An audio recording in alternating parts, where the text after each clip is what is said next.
다니엘서에 보면 말세가 되면 사람들이 빨리 왕래한다는 그런 말이 있습니다. 물론 이 말은 지금 현대에 와서 그것이 많이 실현이 되어져 가고 있죠. 계속해서 교통 시스템이 굉장히 빠르게 움직이고 있고, 또 교통이 아주 좋아져서 이렇게 이 비행기나 자동차, 또 고속철도 이런 것을 통해서 우리가 빨리 왕래하기도 합니다. 또 한 가지 또 이렇게 이동수단이 빠르다는 것뿐만 아니라 우리 세상의 변화, 세월의 변화, 이것도 역시 아주 빠르다는 것을 이야기를 하고 있죠. 변화의 속도, 이것이 아주 빨라졌습니다. 오래전에 제가 선교사로 나가기 전에 교단 선교부에서 훈련을 받을 때였습니다. 벌써 약 14년 정도 된 것 같습니다. 우리가 선교훈련원에서 가서 우리 교단 선교부에서 훈련을 받고 있으면 그때 선교사님들이 국내 사역을 하기 위해서 한국으로 들어와서 우리에게 강의를 해줄 때가 많았습니다. 그때 선교사님이 하시는 말씀을 들은 적이 있습니다.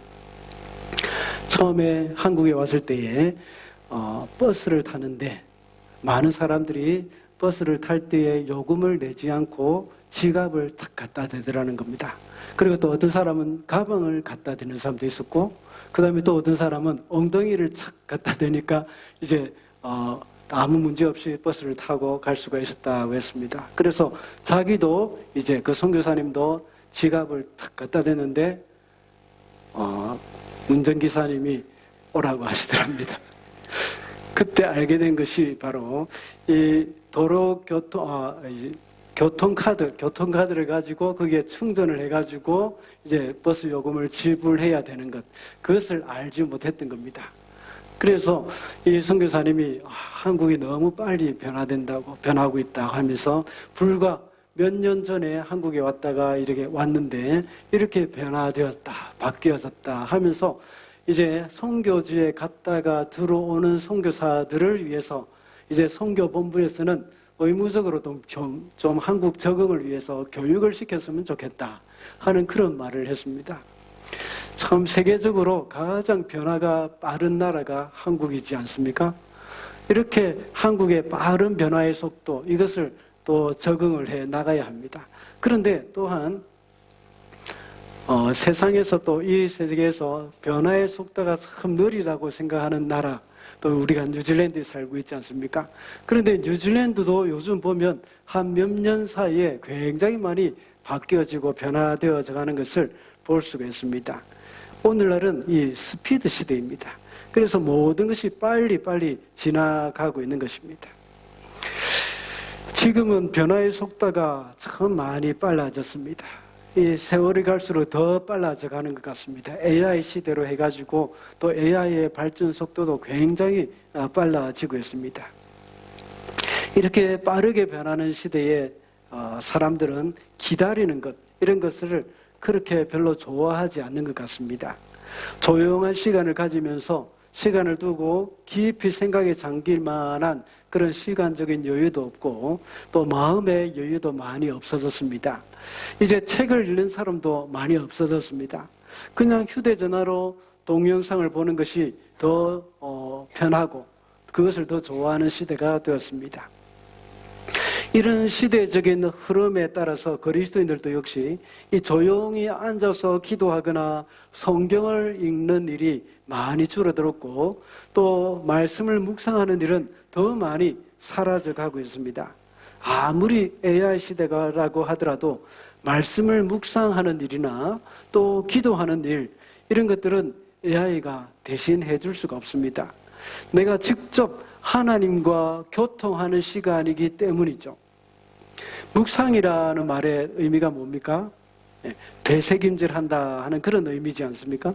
그리고 또 읊조린다는 그런 말이기도 하죠. 늘 말로 중얼거리면서 거듭 생각하고 또 생각하는 것, 이런 것들을 묵상한다는 것으로 표현을 합니다. 우리가 하나님의 말씀인 성경을 묵상한다고 말을 할 때도 이런 모습을 생각을 할 수가 있습니다. 오늘 우리가 읽은 시편 1편에서는 이렇게 하나님의 말씀을 묵상하는 사람이 복이 있다고 말을 하고 있습니다. 1절과 2절에서 보면 복 있는 사람은 이라고 말을 하고 있는데 그 말 중간에 많은 수식어가 있습니다. 그러나 주동사가 무엇인가를 아는 것이 중요합니다. 묵상하는 사람이다라는 이 말이 바로 주동사이고 서술어입니다. 그래서 복 있는 사람은 묵상하는 사람이다라는 말입니다. 여기서 말하는 복의 개념을 또 한번 생각해 봐야 할 필요가 있습니다. 이것은 어떤 것들을 많이 소유했기 때문에 복이라는 것이 아닙니다. 재물이나 부동산을 많이 소유했기 때문에 복 있는 사람이라고 할 것이 아닙니다. 한국에서는 부동산을 많이 소유한 부인을 뭐라고 합니까? 예, 복부인이라고 하죠. 복부인. 아무도 몰랐습니까? 예, 그러나 이것은 소유의 개념입니다. 성경에서 오늘 본문에서 말하고 있는 복, 이것은 소유의 개념이 아니라 소속의 개념입니다. 소속, 관계의 개념이기도 합니다. 내가 태어나 보니까 우리 아버지가 왕이었다 한다면 이것이 복을 받은 사람이라는 것이죠. 물론 왕족으로 태어났기 때문에 모두 복이 있다는 것은 아닙니다. 여기서 말하는 복은 내가 어디에 속한 사람인가, 거기에 해당되는 그런 개념입니다. 하나님께 속한 사람인지 아니면 악한 자에게 속한 사람인지를 구분하는 그런 개념입니다. 이러한 복의 개념을 마음에 두고 오늘 말씀을 쭉 이어서 들어보셔야 하겠습니다. 그리고 복 있는 사람은 말씀을 묵상하는 사람이라고 했습니다. 다시 말하자면 복 있는 사람이라는 말과 말씀을 묵상하는 사람이라는 말은 같은 의미라는 것을 말하고 있습니다. 시편 1편을 설교하는 대부분의 목사님들은 복 있는 사람에 초점을 두고 있습니다. 저도 몇 년 전에 새벽기도 시간에 시편 1편을 설교한 적이 있습니다. 그때도 제가 설교할 때에 복 있는 사람에 초점을 맞췄습니다. 그런데 오늘은 복 있는 사람이 아니고 말씀을 묵상하는 사람에 초점을 좀 맞춰서 말씀을 나누고자 합니다.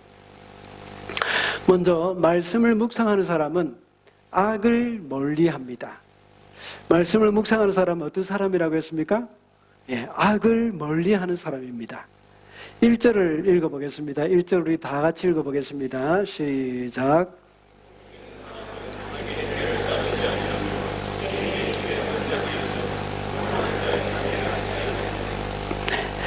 복 있는 사람은 바로 묵상하는 사람입니다. 오늘 본문에서 묵상하는 사람과는 반대되는 사람이 방금 읽은 1절에서 나옵니다. 누구입니까? 죄인, 악인, 오만한 자, 이런 사람들입니다. 묵상하는 사람은 이런 사람들의 행동을 본받거나 따르지 않고 멀리 한다는 것입니다. 그래서 악인의 꾀를 따르지 아니하며 죄인의 길에 서지 아니하며 오만한 자의 자리에 앉지 아니하는 사람입니다. 한마디로 악을 멀리하는 사람이라는 것입니다. 하나님의 말씀을 묵상하는 사람들은 하나님의 말씀에 영향을 받으며 그 말씀을 따라 사는 사람이기 때문입니다. 악인들은 악을 따르는 사람입니다. 그러나 하나님의 말씀을 묵상하는 사람들은 하나님을 따르는 사람들입니다. 이것도 역시 소속에 해당되는 말입니다. 악인에게 소속되어 있느냐 아니면 하나님께 소속되어 있느냐, 이런 문제입니다. 아무리 돈이 많고 주식이 많다고 하더라도 그 사람이 악인에게 속해 있다면 복이 아닙니다. 로또가 당첨이 되어도 그 많은 돈이 그 사람에게는 복이 되지 아니하고 저주가 되는 경우가 참 많습니다. 아마 대부분의 사람들이 로또 당첨되고 나서 이것이 복이 아니라 저주가 된 사람들일 것입니다. 이것은 남을 위해 사용되는 것이 아니라 자신의 즐거움, 자신의 쾌락 또는 악한 일에 사용하는 그런 경우가 굉장히 많기 때문입니다. 사람들은 모두가 죄성이 있기 때문에 가만히 있으면 너도나도 쉽게 악을 따라가고 죄를 따라가게 됩니다. 그것이 바로 죄의 습관 때문입니다. 그러나 악을 따르지 않고 하나님을 따르는 자로서 근본적인 변화의 길을 걷기를 원하는 사람들은 하나님의 말씀을 묵상하게 됩니다. 하나님의 말씀은 우리가 가지고 있는 그 죄의 습관을 고칠 수 있는 능력이 있습니다. 요즘은 계절이 봄철이지 않습니까? 아마 가든이 있는 집은 많이 바쁠 것 같습니다. 우리 집에도 역시 야채를 심기 좋은 가든이 있습니다. 땅을 갈아엎고 거름을 뿌리고 모종을 심습니다. 저희 아내는 매일 그 밭을 들여다봅니다. 하루에 몇 번씩이나 가서 봅니다. 밖에 나갔다 산책 나갔다 오면서 인사하고, 또 이제 어디 나갔다 오면 또다시 인사하고, 저보다 밭에 가서 인사를 더 많이 합니다. 거기 가서 고양이의 배설물이 있으면 그것을 치우고, 또 뽑아놓은 풀을 그 위에 덮어 놓습니다. 또 달팽이가 야채를 갉아 먹으면 그것을 잡아내고 달팽이 약도 뿌려줍니다. 그리고 잡초가 나면 그 잡초를 뽑아주기도 합니다. 이것을 매일 해줘야 합니다. 그렇게 하지 않으면 어느새 우리가 먹을 야채를 다 자라기도 전에 달팽이에게 다 빼앗겨버리죠. 그리고 잡초는 매일 뽑아도 또 올라옵니다. 잡초가 자라지 않게 하는 유일한 방법은 매일 살피는 것입니다. 그냥 놔두면 금세 이 밭을 다 덮어버리죠. 그래서 과거에 일제시대 때 우리나라에 씨 없는 수박을 발명한 분이 계십니다. 혹시 이름이 누군지 아십니까? 우장춘 박사죠. 우장춘. 이분이 하는 말이 있습니다. 이분은 이 밭의 식물들은 농부의 발자국 소리를 들으면서 자란다 하는 그런 말을 했습니다. 우리 마음의 가든도 역시 마찬가지입니다. 말씀을 묵상하는 것은 영적인 가든을 가꾸는 것입니다.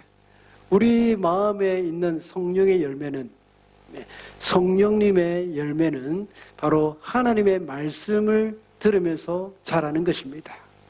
우리 마음을 매일 살피면서 악의 씨앗이 자라지 않도록 우리 마음의 가든을 가꾸는 것입니다. 그렇게 할 때에 악의 씨앗은 자라지 못하고 우리 안에 계시는 성령의 열매가 풍성하게 맺히게 될 것입니다. 그리스도인은 악에 속한 자가 아니고 하나님께 속한 자들이라고 했습니다. 그러나 예수님을 믿기 전에 가지고 있었던 그 죄의 습성들, 이것 때문에 계속해서 악에 속한 자의 모습이 자꾸 나타날 때가 있습니다. 그런 습관이 자꾸 나타납니다.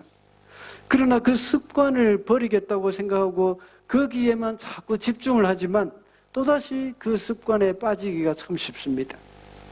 가장 좋은 방법은 악한 습관을 버리기 위해서 거기에 집중하기보다는 선한 일에 집중을 해야 합니다. 그 선한 일이 바로 하나님의 말씀을 묵상하는 일입니다. 하나님의 말씀에 집중할 때에 어느새 우리가 고치지 못했던 못된 습관들, 이런 것들은 다 잊어버리고 하나님이 기뻐하시는 좋은 습관들로 채워져 가게 되어지는 겁니다. 언젠가 말씀을 드린 적이 있습니다. 제가 알고 있는 한 성도가 계십니다. 그분은 늦게 예수님을 믿었습니다. 그래서 예수님을 믿기 전에 가지고 있었던 습관, 가장 고치기 어려운 습관이 뭐겠습니까? 담배 피우는 습관, 그것을 고치지 못했습니다. 그래서 그것을 위해서 고민하고 아무리 노력하고 애써도 또 피우게 되고 그랬습니다. 그래서 몸부림을 치다가 하나님 앞에 하나님의 지혜를 얻었습니다. 그때는 이제 담배를 피우고 싶은 마음이 생길 때, 담배 생각이 날 때에 기도를 하는 것이었습니다. 그래서 그 담배가 피우고 싶을 때마다 기도를 하는 겁니다. 하나님, 내가 이 담배를 끊게 해주십시오 하는 그 기도뿐만 아니라 가족들을 위한 기도, 또 교회를 위한 기도, 목사님을 위한 기도, 이런 것들을 기도를 하다 보니까 어느새 담배 피우고 싶은 마음이 사라지는 겁니다. 이것을 계속해서 반복하고 또 반복하니까 이제 자기도 모르게 담배가 끊어진 것입니다. 지금은 이분이 훌륭한 장로님이 되셔서 아주 교회를 잘 섬기고 계십니다. 이와 같이 성도는 죄를 짓지 않기 위해서 애를 써야 하긴 합니다. 그러나 그 죄에 집중하기보다는 하나님의 말씀에 집중해야 합니다. 악은 하나님의 말씀 앞에 물러갈 수밖에 없습니다. 그러므로 이렇게 말씀을 묵상할 때에 우리는 악을 멀리하게 된다는 것입니다. 둘째로, 말씀을 묵상하는 사람은 말씀을 즐거워합니다. 하나님의 말씀을 묵상하는 것이 따분한 일이 아니라 말씀을 묵상할수록 그 말씀을 좋아하게 되고 즐거워하게 됩니다. 2절을 한번 읽어주시겠습니다. 시작.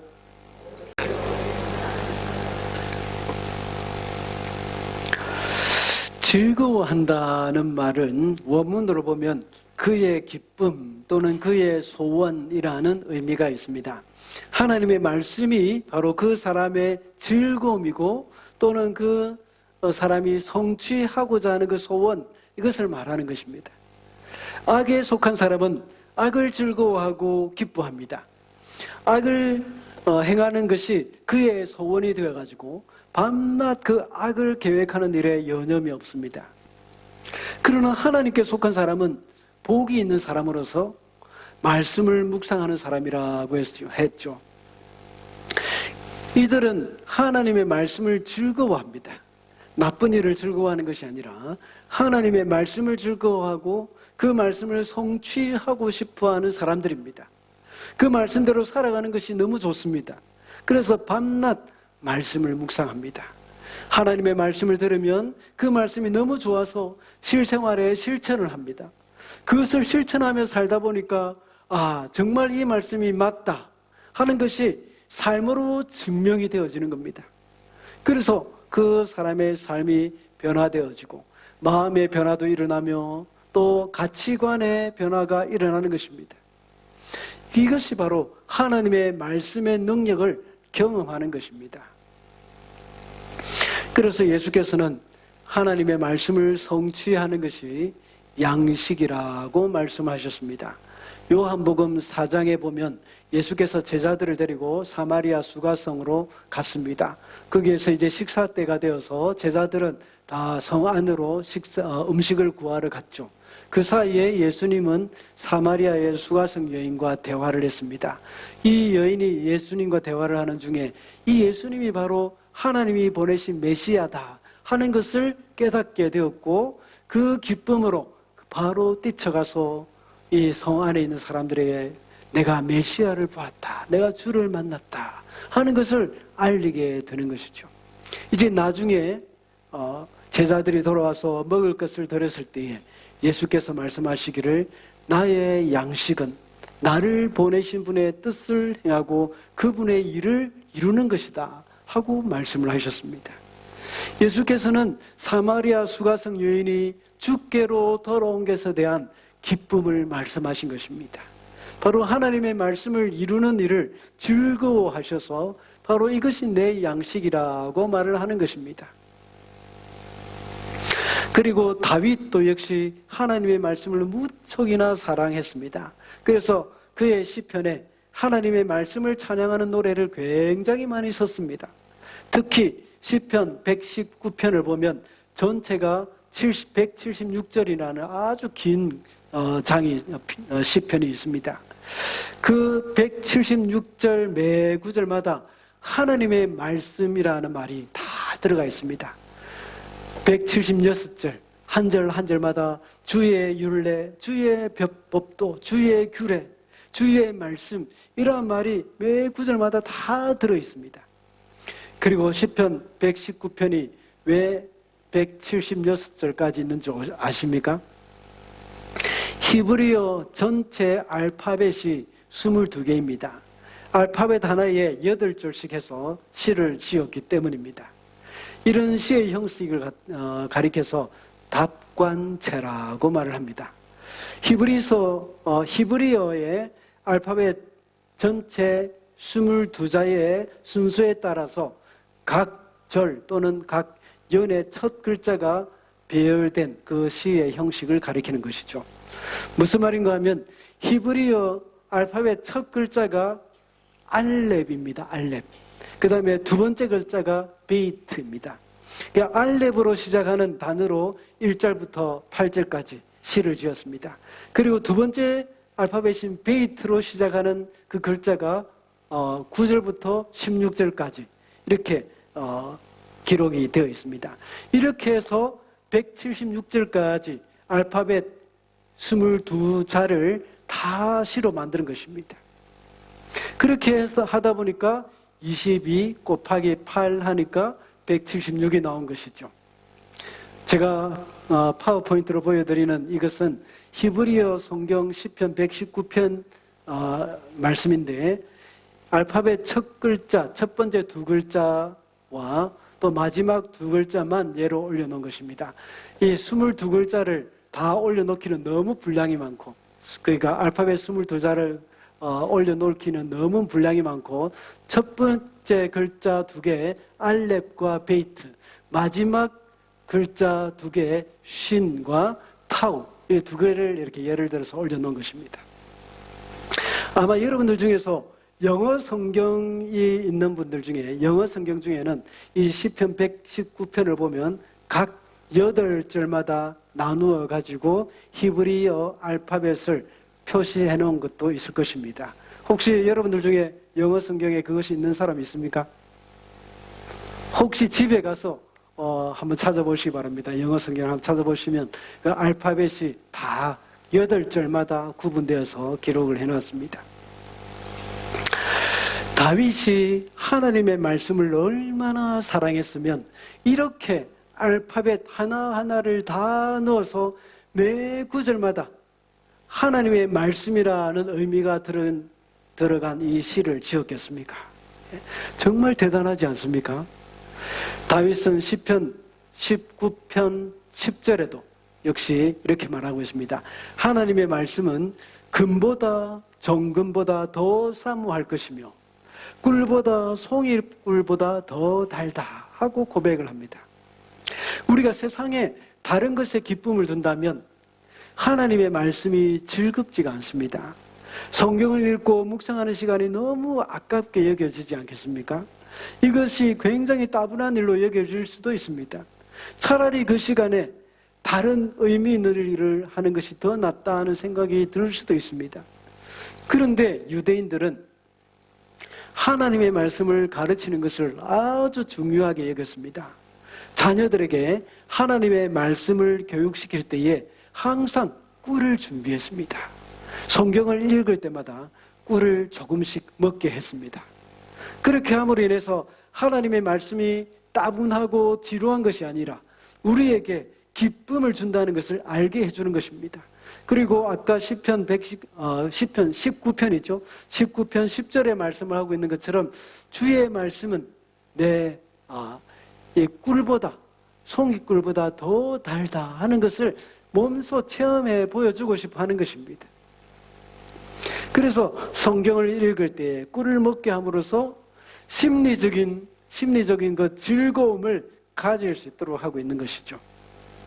이런 것은 우리가 본받아야 할 일입니다. 하나님의 말씀을 즐거워하는 사람은 세상의 다른 것들이 무가치하게 느껴지게 됩니다. 그리고 그 말씀을 성취하고자 하는 그 마음이 생겨가지고 그 말씀대로 살게 되는 것입니다. 혹시 아직 하나님의 말씀의 즐거움을 경험하지 못하신 분이 계십니까? 하나님의 말씀을 사랑하도록 노력해 보시기 바랍니다. 단순히 읽는 것에 머무르지 않고 그 말씀과의 관계가 깊어지는 것이 중요합니다. 성경을 읽을 때에 오늘 나에게 무슨 말씀을 하실까 하는 것을 기대하면서 읽어보시기 바랍니다.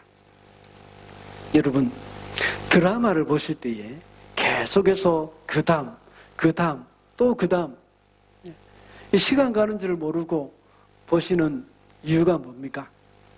물론 드라마 그 자체가 우리의 흥미를 유발하기도 합니다. 또 다른 이유는 기대감이 있기 때문입니다. 이것은 나에게 즐거움을 줄 것이라는 그 기대감을 가지고 보기 때문입니다. 그 다음 재밌겠다. 그 다음 어떤 일이 일어날까 하면서 기대감을 가지고 있는 것이죠. 성경도 역시 그런 기대감을 가지고 읽으시기를 권해드립니다. 구역마다 성경 읽기를 독려하고 있습니다.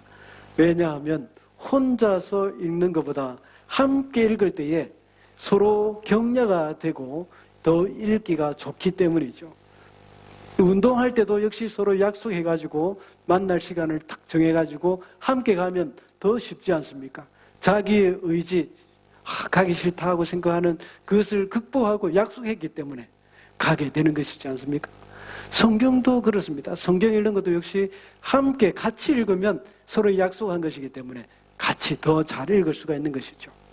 그래서 그것을 읽을 때마다 오늘도 말씀을 통해서 내게 하시는 말씀을 발견하는 것, 그 발견하기 위해서 읽는 그런 기대감을 가질 수가 있습니다. 성경을 전혀 읽지 않고 묵상하지 않는다면 이런 기쁨조차 경험할 기회도 없습니다. 그러나 함께 읽어가면서 감동받은 그 구절을 기록해 보기도 하고 형광펜으로 줄도 그어보고 또 그렇게 하다 보면 내가 성경 읽는 것이 아니라 성경이 나를 읽게 되는 겁니다. 성경이 나를 읽는다. 실감이 나십니까? 무슨 말인지 아시겠습니까? 성경이 나를 읽게 된다는 그 말은 하나님의 말씀이 우리의 삶을 체크하는 겁니다. 성경이 우리를 스캔한다는 말입니다. 하나님의 말씀이 어제 하루의 내 삶을 스캔해 줍니다. 그래서 내가 이때 내가 잘못했구나 하는 것이 생각나게 되는 것이죠. 그래서 우리의 잘못된 부분이 있으면 찾아내고 우리에게 교훈을 해주고 책망도 하게 된다는 것입니다. 그래서 우리의 삶을 바르게 잡아줄 것입니다. 마지막으로 말씀을 묵상하는 사람은 의인의 길로 갑니다. 말씀을 묵상하는 사람은 악한 길로 가지 않습니다. 의인의 길로 가게 되어 있습니다. 6절을 읽어보겠습니다. 다 같이 읽겠습니다. 시작. 그렇다 의인의 길은 주님께서 인정하시지만 악인의 길은 망할 것이다. 계속해서 악인과 의인을 대조하면서 말씀을 하고 있습니다. 말씀을 묵상하는 사람은 의인의 길을 가는 사람이라는 것입니다. 오늘 말씀 전체의 흐름을 볼 때에 악인과 의인이 아주 극명하게 대조되고 있습니다. 오늘 보면 3절 이후로 해서 6절까지 말씀을 한번 보십시다. 의인, 즉 말씀을 묵상하는 사람은 시냇가에 심어진 나무와 같습니다. 철을 따라 열매를 맺습니다. 하는 일마다 다 잘 됩니다. 그리고 주님께서 인정해 주십니다. 그러나 악인은 어떻습니까? 바람에 나는 쭉정이와 같습니다. 심판을 견디지 못합니다. 의인의 모임에 참여하지 못합니다. 그 길이 망하게 됩니다. 이렇게 악인과 의인이 명확하게 구분이 되고 우리에게 그것을 알려주고 있습니다. 이 말은 하나님께 속한 자와 악에 속한 자를 구분해 놓는 말씀과 같습니다. 5절을 보면 악인은 의인의 모임에 참여하지 못한다고 했습니다. 이것은 악인들을 왕따시키기 때문에 그런 것이 아니라 그들의 마음이 하나님을 따르지 않기 때문입니다. 악인들은 그 소속이 다르다는 것입니다. 그들은 하나님께 속한 사람들이 아니라는 것이죠. 말씀을 묵상하는 사람들은 하나님께 속한 사람들로서 하나님의 말씀을 지키고 살아갑니다. 서론에서 말씀을 드린 바와 같이 소속의 개념과 또 관계의 개념에서 이것을 봐야 합니다. 하나님께 속한 사람과 악에 속한 자의 차이라고 볼 수가 있습니다. 하나님께 속한 자들은 이렇게 하나님의 말씀을 지키며 살게 되어 있습니다. 그러나 악에 속한 자들은 하나님의 말씀을 지키는 것을 싫어합니다. 왜냐하면 그런 자들의 마음에는 그 마음 자체가 선을 싫어하기 때문이죠. 악인과 의인은 각각 그 소속이 다릅니다. 우리는 믿음의 조상 아브라함을 잘 알고 있습니다. 아브라함은 메소포타미아의 갈대아 우르에서 살고 있었습니다.